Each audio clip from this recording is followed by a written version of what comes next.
Now, TJ, I know as a former player, you play who's there in front of you. You really don't care who you play. But from maybe an analytical view, are the Lions better off playing the Rams or the Packers?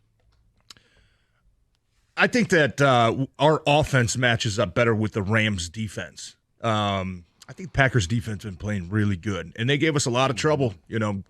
Just about a couple months ago on Thanksgiving, bunch of turnovers, sacks, and it was rough. So I think that Aaron Donald over there's still he's still Aaron Donald. They've got a couple young guys that are playing better, but I look at our matchup with Detroit's offense and LA's defense and say, man, we should be able to score some points. So now the flip side of that is Jordan Love first time in the playoffs, or Matthew Stafford, who has beaten Joe Burrow and beaten Tom Brady in playoff games, right? You know what you're going to get from him, and you know what you're going to get for their offense. So matchup-wise, I'd like our offense's best matchup, to be honest with you, because I think that they're going to have to lean on them. They're going to have to lean on this offense to be able to score points. If Matthew Stafford and the Rams are scoring points, we know Dan Campbell puts more pressure and expectation on his offense. He's not shy of saying that. He'll say, I don't care if our defense lets up 40. We got to score more points, right?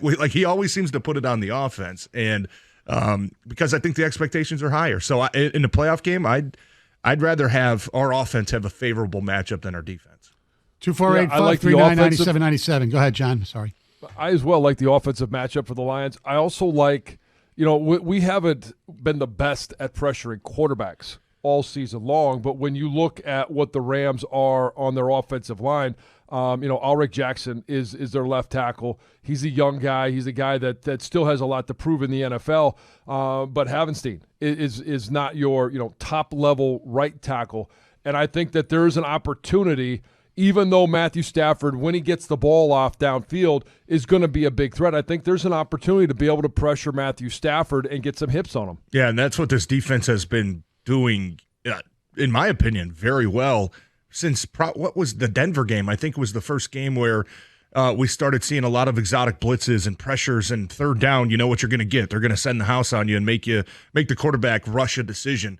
They've kind of added to their identity a little bit defensively by bringing more pressure and changing things up week to week. It seems like every week they have a new package on third down that they want to try to confuse some quarterbacks with. And look, Matthew Stafford is not a mobile guy. We know that, right? So if you can find ways, Aaron Glenn, to dial up some pressures to where you're getting a free runner at the quarterback, I don't think you're going to miss Matthew Stafford very much like you did Dak Prescott a couple weeks ago on that 92-yard touchdown. Right. You know what I mean? So, and we saw a couple yesterday, right? Jack Campbell coming free on a blitz and blowing up Nick Mullins, and Melifonwu coming late and getting a huge quarterback hit that led to an interception. So I think that defensively, at least base speaking, when you get to third down against Matthew Stafford and the Rams, it's got to be a pressure fest, right? And you're putting more pressure on your defensive backs to say, hey, you're going to be one-on-one. We're bringing pressure, but this is how you're going to beat him, because Matthew Stafford will throw some interceptions if you put some pressure on him and if you hit him. We know he likes to try to force the ball, so I think that's got to be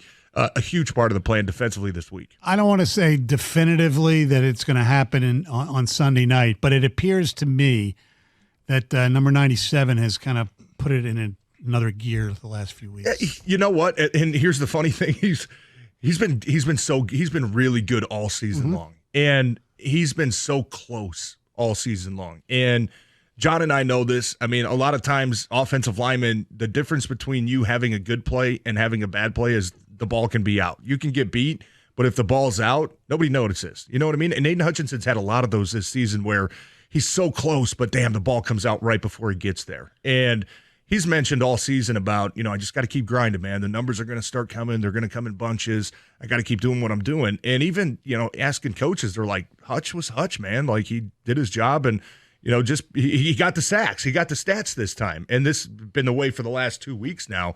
But they need him. He is the guy, because there is still a part of this defense where they choose not to pressure, where they choose to, lean a little bit more coverage-based, that you still see a little bit of struggle getting to the quarterback with the four-man rush. I think Aiden Hutchinson is going to have to be a guy like John just mentioned.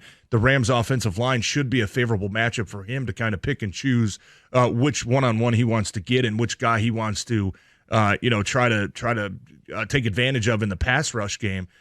He's going to be a guy that has to step up even to another level once they hit the playoffs, because they're counting on him a lot to get that pressure up front to make everybody's job easier in the back end.